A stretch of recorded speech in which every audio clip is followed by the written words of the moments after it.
hormatly watandaşlar häzir nesip edenden Sapar başyş bilen söhbetdeşligimizi dowam etdirýär. Sapar agy geçen gezek biz söhbetdeşligi şol reformalar barada, yer reformasy, suw reformasy, ýurtda geçiren işleriniz barada söhbet etdik.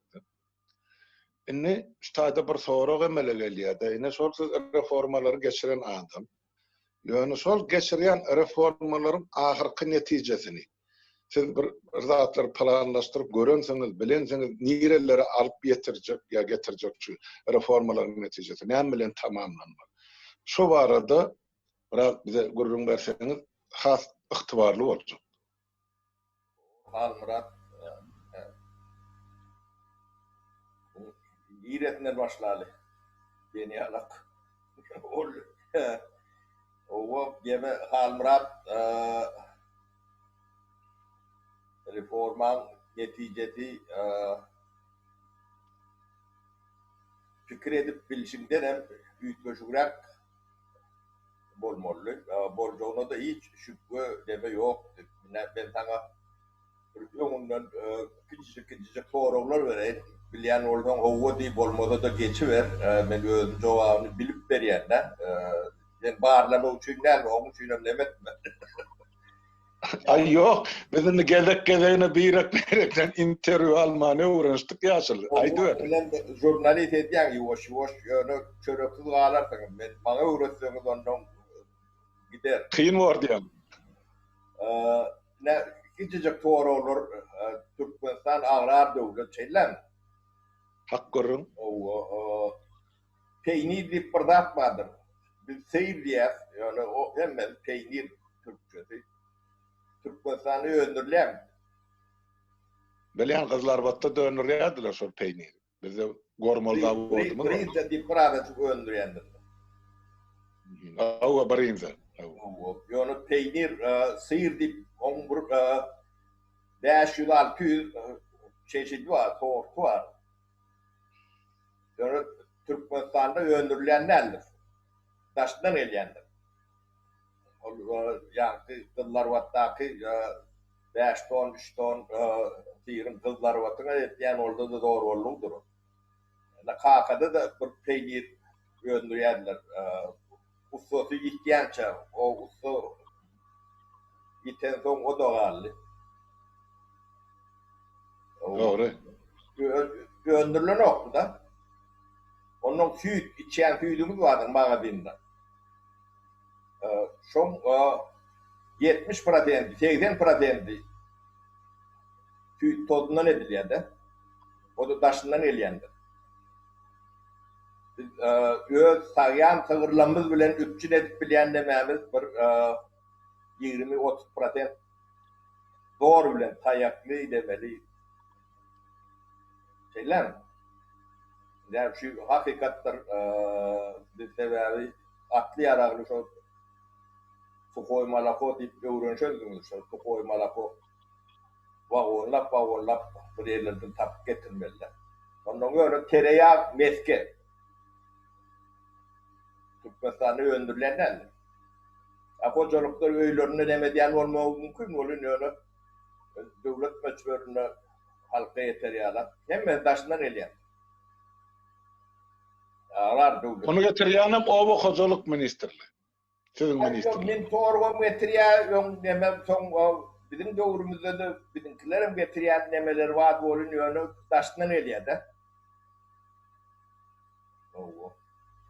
Ne şu reforma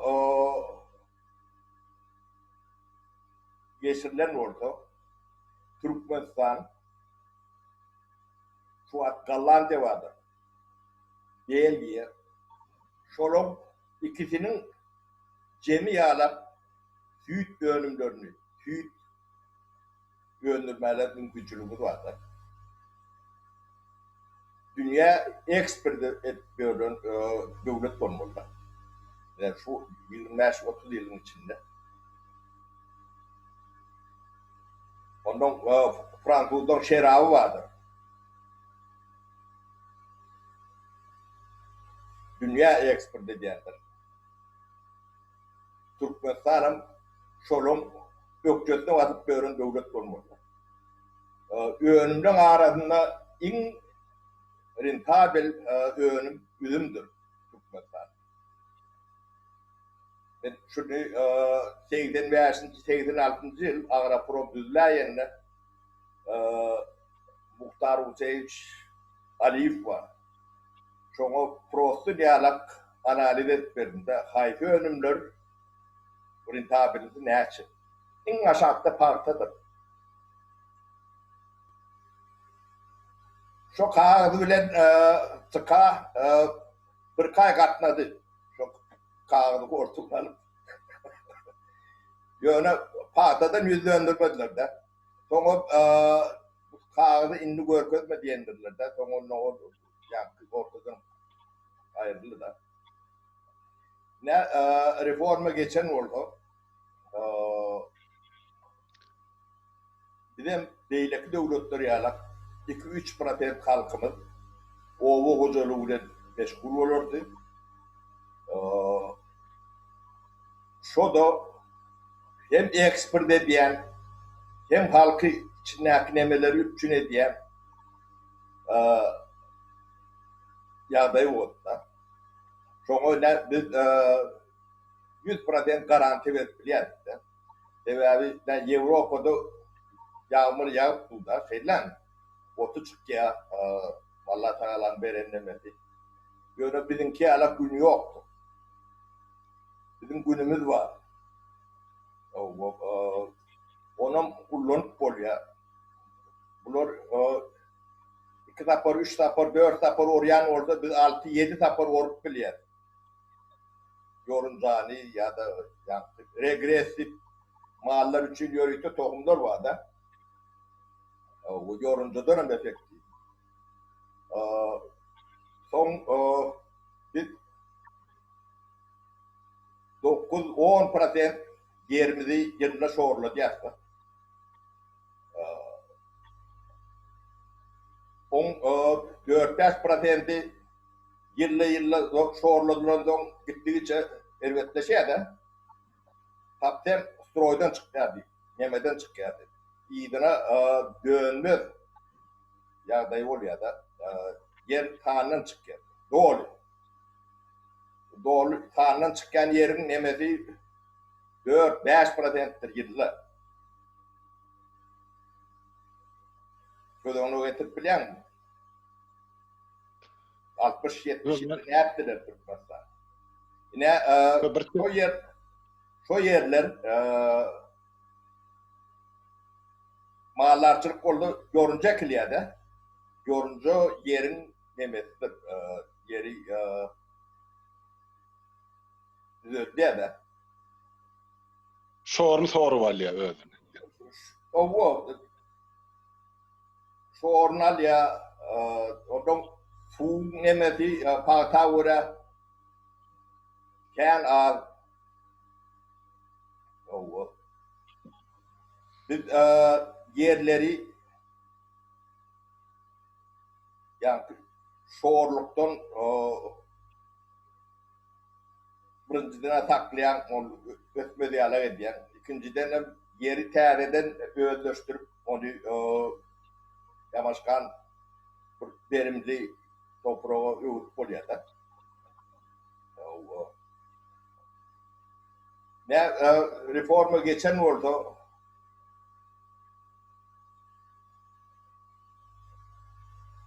Şolatlar in verkis benimle böyle halkın eşiret bağlılık ýagdaýyny böyle Almanya'da böyle yani devlet için getirilen nemesde kanallar yani su imulu problemidir. Orta bir nemesi su problemi. Katul problemidir. Biz yani reforma geçen son suğun kullanışını 3/1'ni çok nemesine yeteri alak bolýar da kullanılan suğun 3/1'i bilen halk eklep bolýar. Ödem ýa-ki öňümleri ýeke Türkmenistan halkyny demetmek üçin näme? Eksport edildi ýa. Şol realak ýagdaý bolmaly. Demeti hiç demeti yok. Şol atlar üçün kän kitap ýazylýar. Ben ente el yazma, gol yazma demelem var. Fanlıklarda var oluyor. O bunu kime gerek, kime gerek. Şol atlar şeyler hep olmalı da. Yani ben öňkü param aýtdym. Hökümet bilen döwlet üýtgeşikli atlar. O döwlet galyjydyr, hökümet geçijidir. Şu hökümetin halka näýle beýan edip bilýänini oňa gön diýden bolýar. Kanat diýden bolýar. Näme diýden gelişip durandyr. Hökümetin içinde oturan bu topar adammadır yüzlerce. Bu adam iki adam değiller. O başındakin ulu behliydi. Aşağındakin kişirek baklıydı. Onun aşağıkin kişirek baklıydı. Kevirlerini ikiyle kalvada behliydi. Son için şu reformanı yaptılar bir. Ondan 2 ministerden nemelerini ayırdılar. Evet, elbet işleyen için ayrılan o. Elbet daha da bedemde o.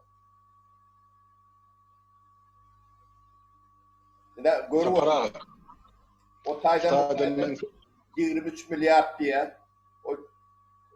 Yine şoloryarak 23 milyar diye 4-5 yerden çıkmalılar. Evet, yumurtlar bir seviyede salınan nokta. Reis için 4-5 yerde oyandılar. Ne şoň üçin ne bizim aýrylan demämiň esas sebebi.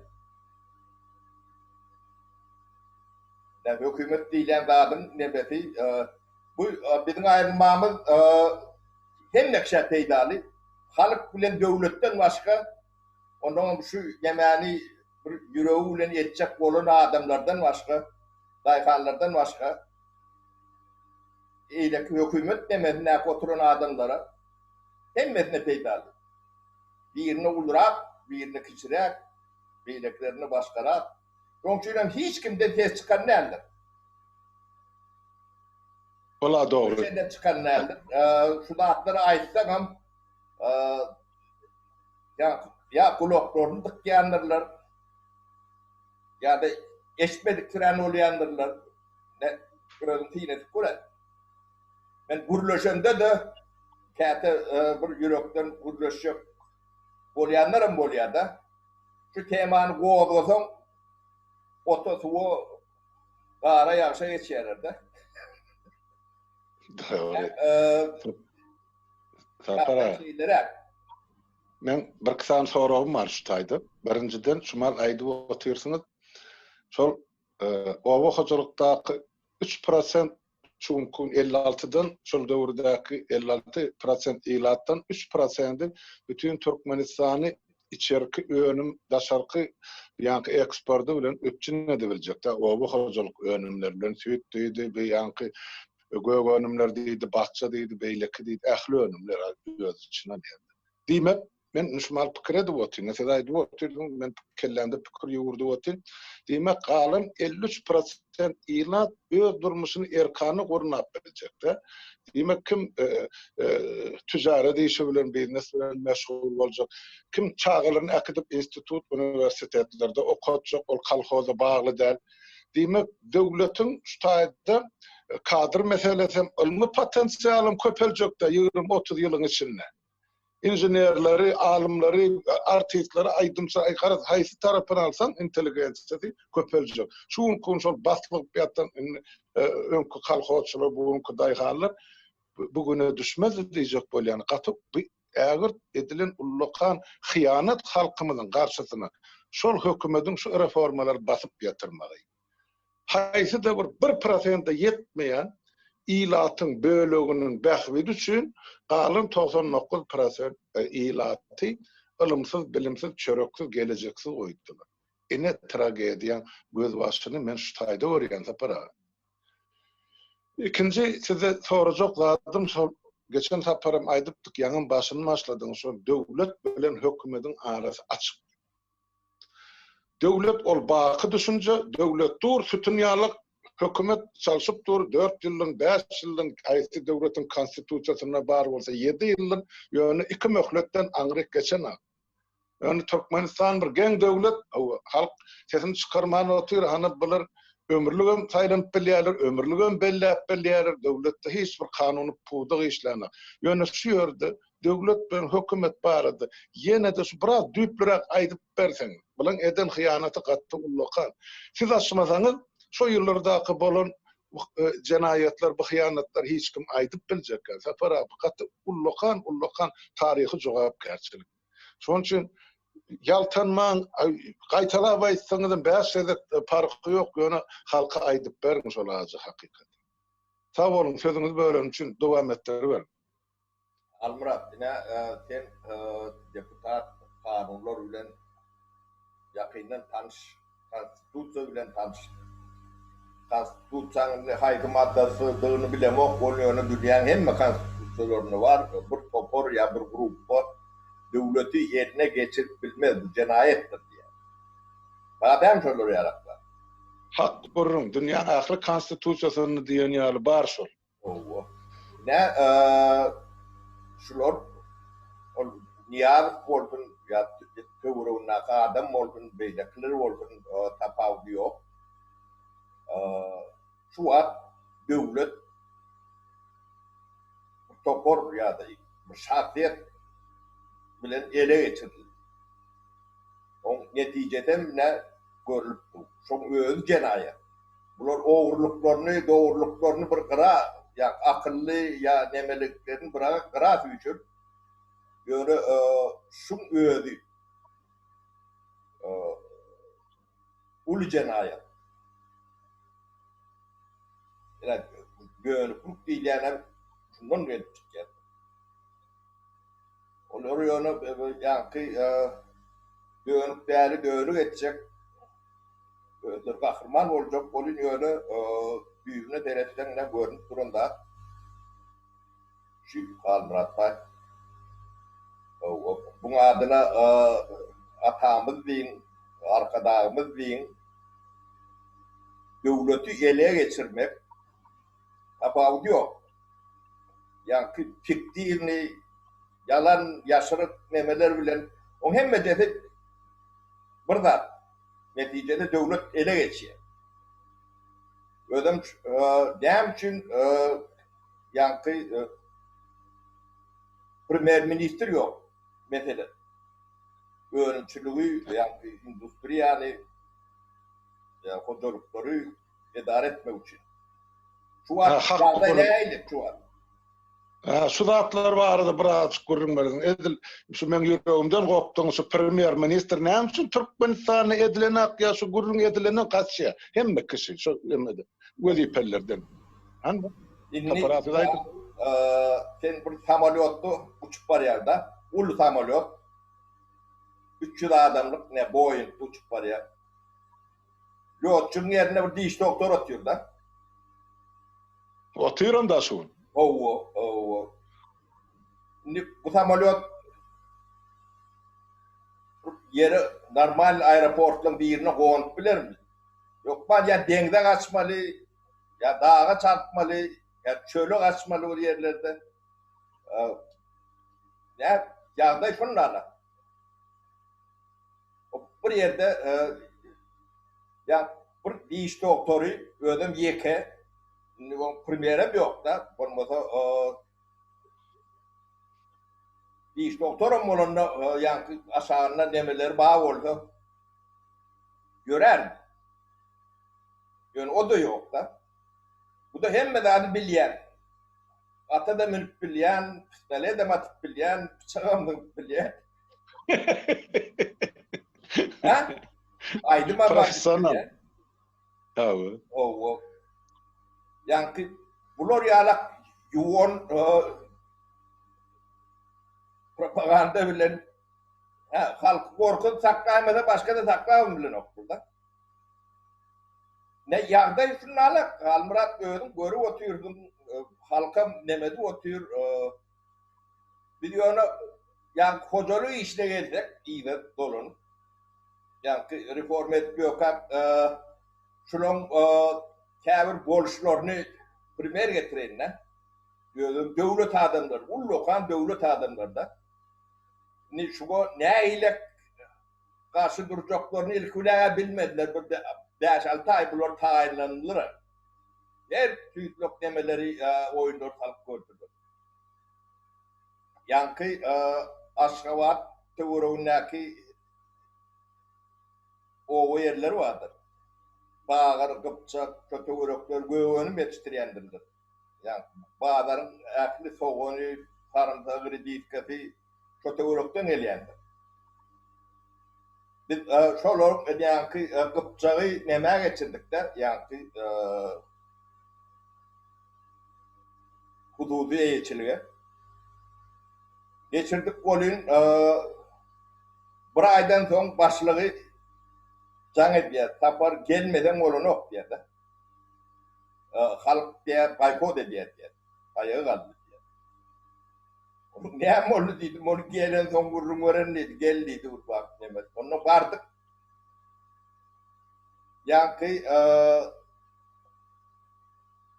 hakim yaşlı adam yok kalkozboşluk kolonlar. TRT'den geçmedi. Ondan günlü neçe Pamador yığılanlarını neme suotka verilmedi. Yani Pamador'da nemel göğünden taşar çıkarın o kendine. O da biz hudusu gözümüz iyi olduk. TRT bile ne işimiz var. Biz yani ağlayanız, neme diyanız sonuçunun yerinden mürekkel, adından mürekkellik kalıp ayağa kaldı. Ondan ben adamları üşüp hakim bile gurlaşıp hakimin yanına yığına ettim. Ya biz ya suotku vermeli ya ki neme Boskomstav doğruya diye. Ondan Boskomstav'ın gene yani ki kabinet ministrinde oturup Recep Tayyip diyenler. Bu kuruyor dedi yani.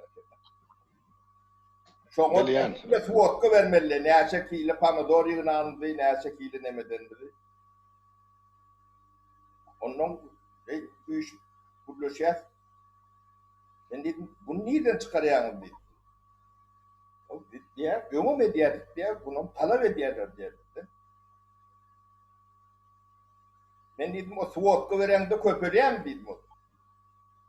Yok dedi, onu isteyenler, dedim, düzgün şu. Düzgün şu da oldu dedim, yani başlığından ağaç ettim.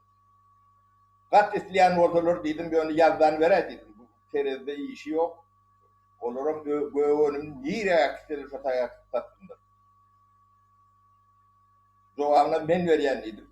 Ne kim doğrasa ne şey deyip aydın.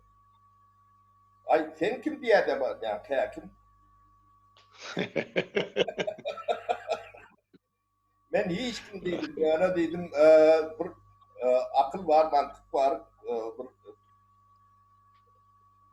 Dedim okey dedim. Sportkanı dedim. Alanısın köpüryen mi ağlayan dedim. Ne mi oluyor dedim. Sonra düşünüyorsunuz mu dedim. Sen bu lokal adam, yaşlı adam dedim. Foğrayalar diye de. Ne olabilir? On çözdük şeydi. Yalan gözlen dedim. Ya öldürü yalak dedim. On ton verdik dedim. Biz beyleklerden ameliyat diye de. O geçmedik emelerim var da kalkozlar. Alyan olduğunu alıverin dedim olurdu. Onlara mertir geçerdim size de at vermedi dedim. Bunun şu ellerinden nemesi gidip paraya ne yalak. Son şu bağıra geçirdik şeyle. Bağır rayonu var. O Yani göğönümler Moskva yetti. Bak biliyorlar. Ona gaytam kömök görmeli. O Saparov karar çıkarttı. Göğönümü başına çıkarmalılar. Staydak bağlarda takmak.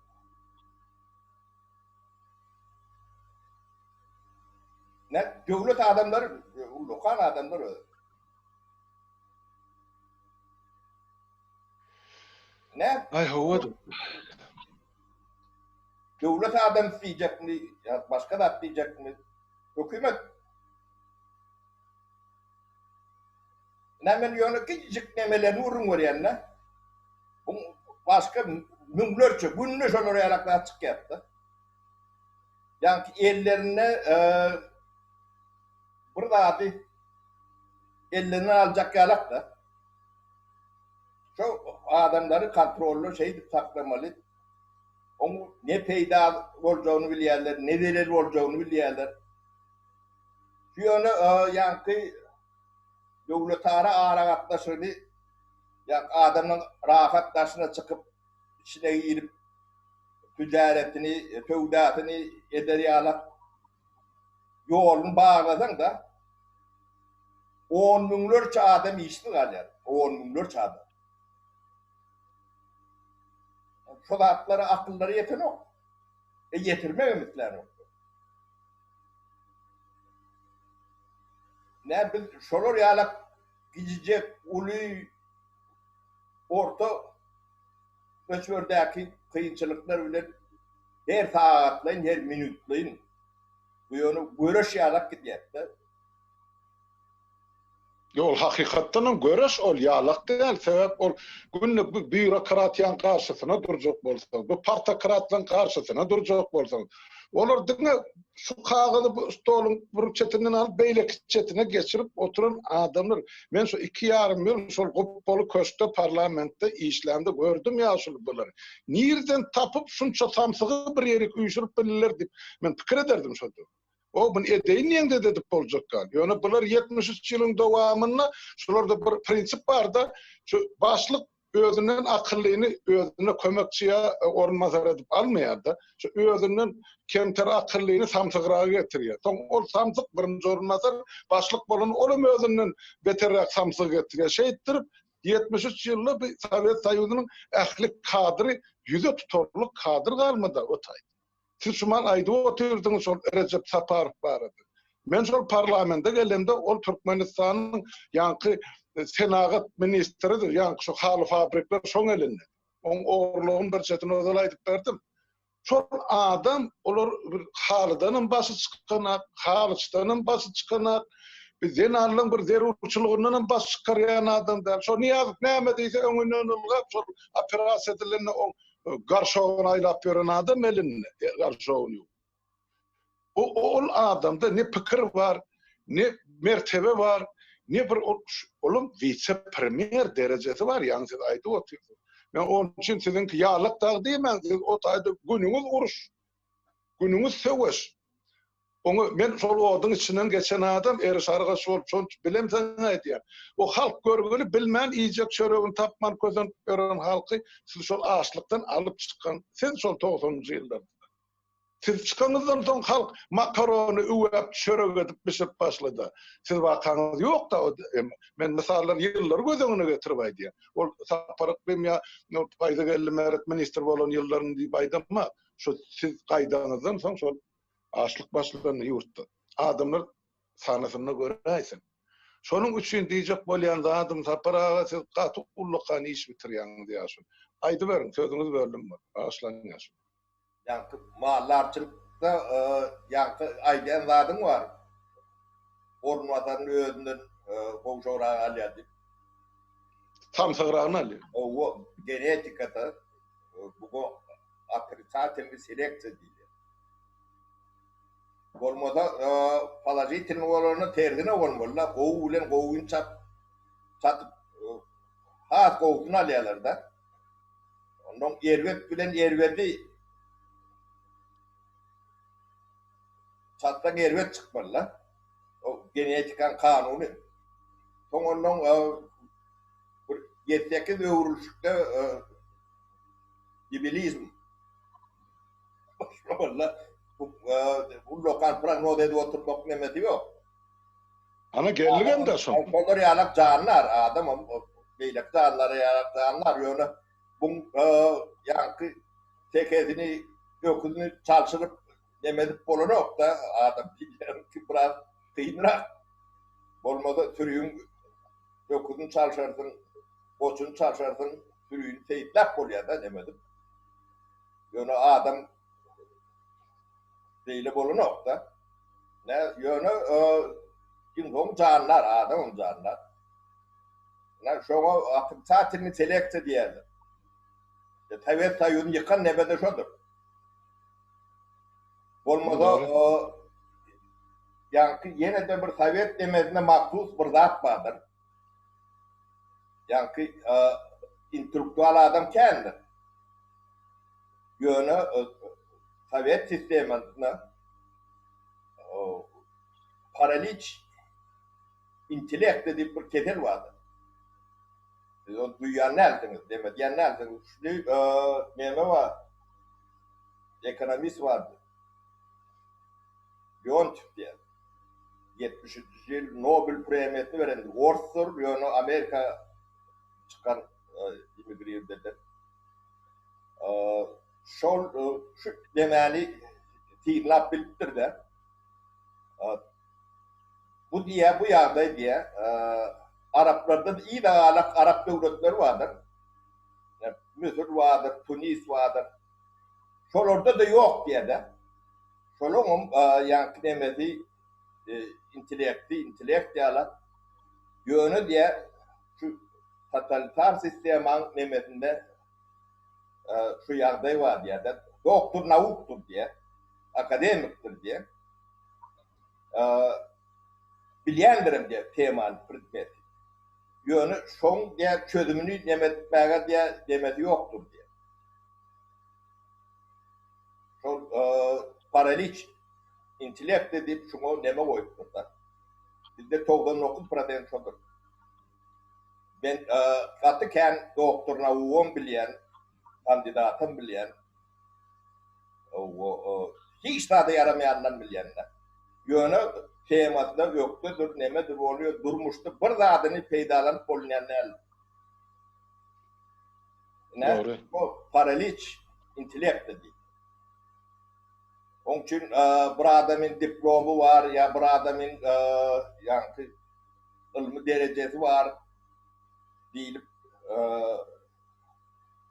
bilvaları yalak derler.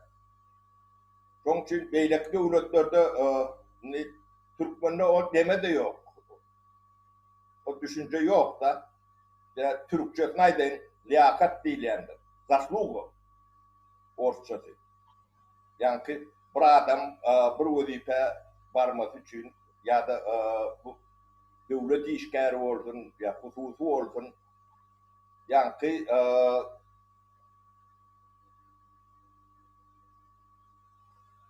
eden işi olmalılar. Realni. Zasluğu. Bir de ak kazanan niye oluyor? O ak kazanan bu malini veren nokta. Düştün mü?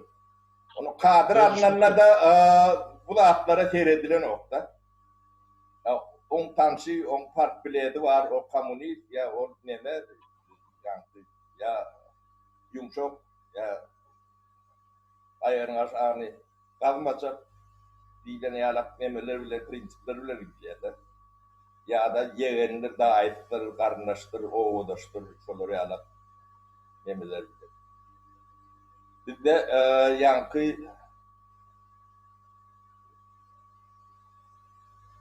bizim leksikonumuzdan iten sözler ve düşünceler katı kendi olur. Sonku da burada köpür, epetli olur. Yani iskırgısı var arada, tamimet var arada, vurun başladıktan sonunu getirmedi. Cehalet. Hem de çok cahilin bir demesi. Bu da atları ilim öğrenmesi verir.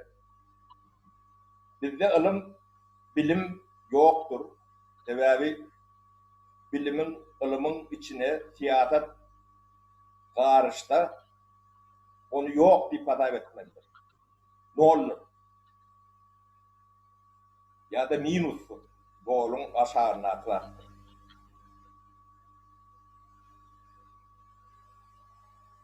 Bu zatlara düşünen okur. Ne düşünmesi gereğim değil, bunları gereği şu. Ne devleti eline geçirilen adamlar. Ben düşünürüp bilmedim ben yani bu zatlara tayinlik görüp sana cevap veremem da Almrat gönül düşüneceğimi promptum aydiyanlar. Ne yağday? Yağday qatağır yaşılaydı otuğunuz oluyor. Hemen bir qara basmarlap bar yani şu edilýän görürüňler.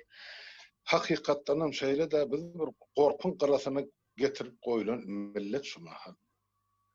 Aýdyp oturan zatlaryňyz bir çeniz çakýarsy da her bir hyýanatyň bizden daşky düşman ýok da düşman öz içimizde halkymyzyň depesine ýol başçy bolup oturan adamlardan elle hemme hereket. Düşmanın mınça zulüm edesi yok halkın. O da yaşap veren adamlar görüyen şolan gözüyle yağdayını ol köştek oturarlar yön elin bilen boğu böl raysin elede kemakıl şular durmuşun görün. Bir beyd ve bir ara tapawut durmuş bolsa biz bir sosyal devletde yaşap otursa biz bayly gariplik kapitalizm derler devletin alıp barýan siýasatyny aýtjak bolýar. Emma faktiski olur ortasır terzine devleti dolanır bu. Almrat elim vardır yani. Haydi ver abi. Almrat.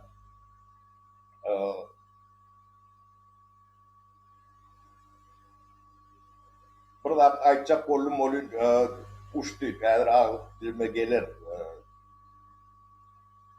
Onu men aýdyp beren, şu oğlum sizin maňa bir aýdan meseleňiz bar. Garlandyada nädip şu 3 asyryň içinde Garlandy dünýäde iň öňde barjy döwlet boldy. Şu döwletde şu 4 prinsipiňi ullanyp şu premier ministrini şarady beýdiler öldürmeler.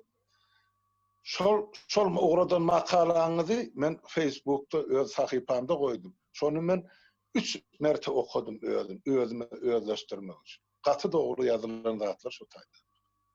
Şu bir döwleti döwlet edip biljegem şu kanunlaryň sazlaşykly işlemegi, işegur adamlaryň öz döwletine getirip biljek peýdasy we baýlygy. Şonu okawatin bolsa statýada kyzatlary, onuň sizin o hojalyk ministrligine eden işleňiz görüp otin, şu galantlan Guran gämelerim şonça baýlygy Türkmenistana getirip bilmedi, sizin eden işleňiz. Gözüňe tutup aýdýan. Bir edilen işi hiç kim bilen tapara. Hükümet yarlık gelmedi. Hükümet yarlık gelmedi. Ene payda gelmedi. Oğru sapar aklı oğru. Halkın sesini çıkarman şu zatlar ben alalaştı. Mun anırsını, mağatını yetecek. Halkım yok, juristim yok, advokatım yok, prokurorum yok, sudum yok. Hemmesi satlık. Ine 30 yıl var manglayımız urup oturanımız, görüp oturanımız satlık. Sovet devrinde de var. Yani Aşgabat'ta bir düzgünçülük ya aydel bir adaletlik bolsa hiç olmana Moskva'ya gidip arz edip bolýar. Bir gezekde çözülmese beýleki çözülüp biler. Inni Allah'dan maşa millette hiç kim arz edere yerde adam kalmadı. Men şona hiç çok bolýan da para. Almrat siyasetçiler dünyanın hemme yerine de meňdeşdir. Meňdeşiräkdir. Ýöne öten döwletlerde özelliğinin bir sebebi vardır. Şu siyasetçilerden korunma mekanizmi vardır. Şulardan korunma mekanizmini kowşatsaň şular Türkmenistan boljagy käldi. Tapawut ýokdur. Ýa-ni gözüge tarşyn bolsun, Hristiýan neme bolsun. siyasetçilerden korunma mekanizmi oşattın mı? Ömürlük prezident olacak kendi. O yankı 23 milyar 53 milyar uğurlayacak kendir. Gördüm siyasete hüneri yok adamlar var yani. Ya da hünerin iyisi değil adamlar. Onun diplomum olup bilir, başka dağıtlarım olup bilir, volüdyonu. İşini demesini bilen, yani ticaretini demesini bilen adamlar siyasette kendi demesi yok. Yani Bill Gates prezident olacak bir ne var? Hak görürüm. Ha? Ben diyorum Hak görürüm. hala gelme. Onun son için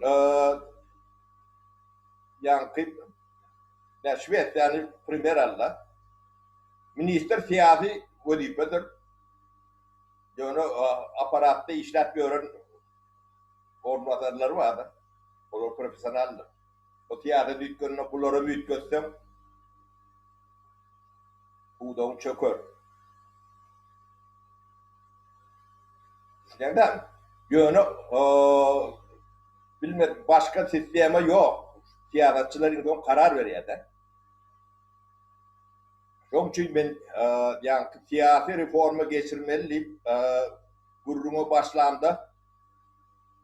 Bizim iyileştirmemiz benden kaçıyor. Şu temanı hiç hala noktur bilmedim. Halına şuna sana ayrı oturan sen birinci adam şeyle açık ayrı. Yani dinler oturuyor. Siyasi reformu etmeden Türkmenistan'ı hiç adet bulunur. Yadınızdan çıkarın. Burada düzeltme siyasi reformu. O demokratiyanıza son gelir. İlkulak şunu şulardan korunu riyalık etmediniz. O çulda duran Türkmenbaşılar arkadaşlar kendi. Sonu yoktu. Sonuna da çıkmaz. Ne mesele büyük mesele şu tayda yapıyor. Şunu düşünmeyen devlet ağdarsanızdan bolcaklar yoktur. Ağdarmadanızdan bolcaklar yoktur. Şu dağıtları devlet kuruluşundan şu dağıtları düşünmeden ol paraya dışını bu arasında dilenlemeler hikayedir. Tevavi ben bir daha bilenden yaşanlı adam burnunu bilenden şu oğru ödleyenler vardır. Şu oğurluk barada gurrun edenler vardır. Yaviyanlar, podiyanlar vardır. Şolun 99% öğleri ya şonun hantamadır, ya yeni vırdattır, ya öğleri oğrudur. Yerine geçtiysen çede olmaz. Çok için var yerlerde. Sen başka ben ne için yabanlasın? Ya beni ya payvelli ne için işten ayırdılar? He? Ben tanımayan adamlar benim arada vırdatlar yapıyorlar. Ne için yaptılar? Ben kendi arada vırdatlayan o var. He? Onun hukuk korucu neylerdi? Şulon benim pulun içinde gelen adam da pul versen almayacağı yok. Bana düşmadın da sen bir tadyanın var orada anlayıp bilirsin onu. Hem meclisine pul vererek de. Ne? Şunu almak için bir de ayırdılar. Biz şulara verem de yoktuk da. Birine koluyunda da getirem de yoktuk. İdareleri de ayırdım. Birine verenleri eşittik. Bak görmedim. O prokurorun cezasından dedim ki ağırrak bulur. Ana yani şu hem küçüğün behbitli olanı bizim ayrılanımız katı kayan adam için behbitliler. Şu elde suza uylayan adamlar için behbitli olurlar. Ana bir 23 o tayda bir 21 yarımı yine bir yerde yine de milyonu milyardı yönü bir reform eden olduk. Öz işi dähmedi bilen gazanan milyarderlerin tanam onlar çok olur. Halkam öwrenördi bir de görüklü etmelilerlerini bulun öz dähmedi bilen gazanýarlaryny.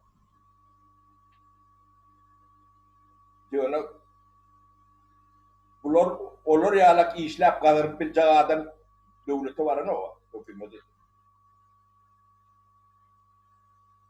Ne payvi tüccarete berilen olundu. Döwletde değerlerini yönü tüccar olan orada da taşında özünü işlerdi orada. Şu yani tutar atlamız var o Osmanov deydik, Abramovich deydik gelenlerdi. Şolun hiç birine pes oturacak adamlar değil. Devlet için işler. Ne? Yağda şeylere halmırat, şimdi bunu nerede düzelteceğim bunu? Abi gurlaşıvrak, şu battağatlaşıvrak, bu atlar düşünüvrak, göremediğimiz başkaçı, mene başka yolunu bilem o. Bunu ayrı olmalıya, nemede olmalıya, bir adamın ayrını bile düzelmeyedi.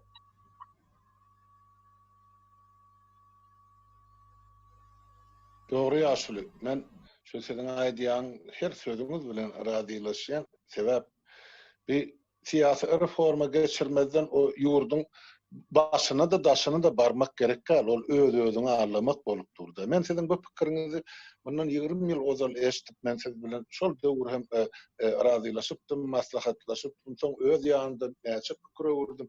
Hakykatdan hem şeýle bir adam aýryp on ornuny şu gyzyl ýaly adam goýsaň şol öz iki möhletini edil halkyna nähil derejede hyzmat edip geçirdi. Ondan soňky geljekleri hiç ýyl garanty ýok.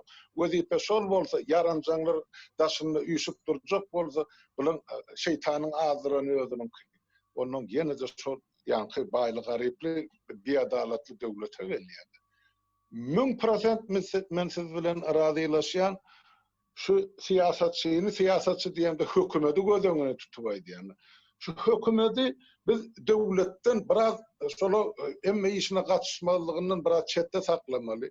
Şu hakimetiň şahalaryny bir-birinden aýryp hersine öz hukugy bilen borjyny paýlap bermeli. Şol edilse deň agramda döwlet hökümet kurulsa onu bir zatdyr bu. Ondan bärde ýok.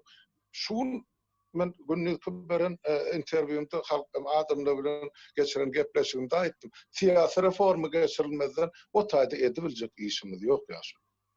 Ol siziň pikiriňiz ýyl kaýdanlygyny zat men ýüregime jump bol, ol ogurluk däl ýa ema pikiriňiz ýa bir ol bir siz ýyllar gysganyp maňa aýdan zadyňyz ol halk üçin ködürlenen zat onu men gereklerini elmeden bulunmagy hakly diýip hasap edýän. Şol pikirleriniz üçin sag bolun. Sebäp bir topar adam pikir edýär, niýazyň ornuna ol gelen bolsa ýurt düzelerdi, ýa myň ornuna kimi goýsaňam ýurt düzeler. Ýok, düzelmez. Sistema şo galjak bolsa hiç kim düzelmeýär. Niýazy bir elini tutup duran bolsa aýasyna küllan edip, beýle kibir getirip gyzyny öňüne oklap, ene ondan gyrnak edip bollansaň hakyň bar dip öňüne oklansa, ol azmazmy? Şoňa getirirler. Bir derejeň myň edip berene serediňe aktygynyň öňünden çykyp myň paşmagına oşýarlar. Ene şol ministr bolarlar, wezipe alarlar. Ne derece bol? Bütün dünýä maskara boluk. Şoň üçin ýaşul aýdýanyňyň her sözüňiň aşagyna gol çekmäge garady. Sebäp bu hakyky bolmaly zatlar şol. Şunu başarmajak adam siýasatyň goluýna barmasyn. Milletiňem, döwletiňem otursun götüni ýerine goýup öýünne.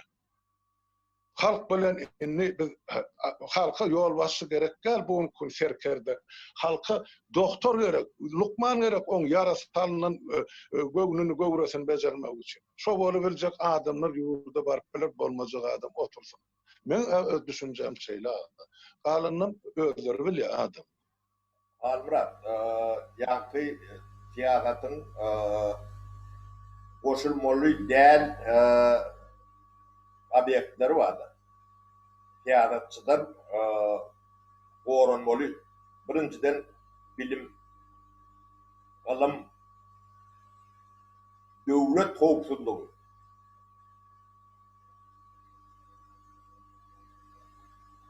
kanun çıkardı orunlar.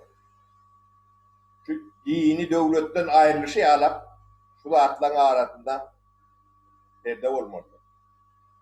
Şunu milt edip bilen adamını gönü ocar odununa yakı vermelidir.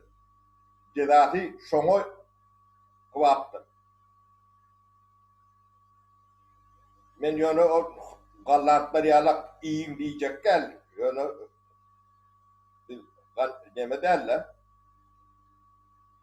Yönü ben obrazına etkenler. O atıl adam demedir. Yengil cezadır.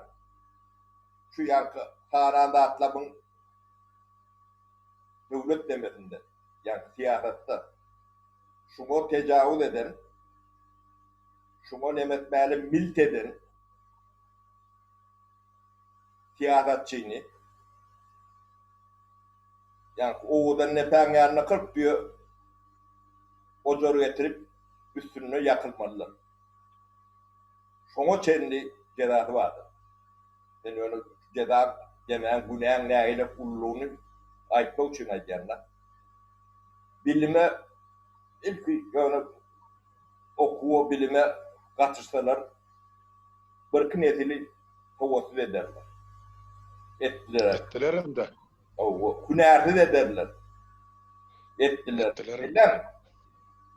Hak görürüm. O ne 30 yıllık bir ilmi eser çıktı mı şu devlette? Yok. Ya da medeni yeni burada normal kitap ya kino, film ya burada çıktı mı? Hiç. Yok. Yüze tutarlar hiç tartıyorlar. Ana ne şulum yani devleti eline geçirilenini bolyan da. Bu yani Türkmenistan bir yani feodalizme yakın devlet dip demetmen. Şveç'te şunun alak oldu şöyle şeyle oldu. Tapavdi yoktu. Siyasetçiler hep meclisi menleşti. Ya da koloydu. Bunun akıllısı biri kız çıkandır. 5-6 asırın içinde. Olmadı ne adamda 5000 yılın dine 232 yılı uruşulman geçen. 5000 yılı. Şunun uruşun aşağına da siyasetçi vardır, molla vardır, müftü vardır, din vardır. Yönü halk birbirine uruşan o var. Ne siyasetçi değilen adamın in ulu cenayete yakın bir toporduğunu şularım kontrollü taklamalılığını yani düşünmemiz için aydıyanlar ben. Doğru aydıyorum. Devlette şun formülleri nemeleri vardır. Cemiyet gözen o zatları işlep demede yani bunu açık siyasetçileri cahil değil görülü nokta. Yani iki doğu çenede o çalışan orta siyasetçi oluyor da kök kuşu. Anladın. Aslında ben oraya benim gönlüme bıraktım çok oğlunu olurdu. Zatı doğru. Doğru mu değil mi? Hak görürüm. Şunun akıllısına ben doğuşmadım, bilim o. Sen doğuştun mu, doğuşmadın mı? Siyasetçinin akıllısına ben yine 70 yaşa geliyenler. Benim akıllısını öğrenmek yönü mekkerlerine doğuştum ya. O başka da. Ne? Teredeydim. Taş doğurum mu? Tutup oturduğum gel çıktı. Bizi Şveç'lerim kovurdu. Almıyor. Bundan beter kavra kova aymasalar biz nira gidelim. Vatanı dolan aymasalar. Böyle. Yeme sapara. Vatanını bir çen mollağı şu yerde şuun sohbetleştirmemiz tamamlasak. O dinleyicilerimize, görücülerimize de yenen bir kavga. Şu zatlar görüp dinleyen için Tanrı yalkasına ediyen. Mümkün kadar beyle kadımlanan bilmek için onlarım gelip görsünler, dinlesinler, abuna yazılsınlar. Sebep ne adam adama alımdan doymak yok. Näçe köp bildigimiz şonça gowy. Mene şu 10-11 gepleşik geçirip otur. Dünya garaýşym her gepleşikden soň ýene de biraz giňelip dursap, bu aýdylýan zatlar, bu döwletde bolup geçen zatlar, men şo içinde ýaşasam, men bilmedim döwletiň deputaty bolup.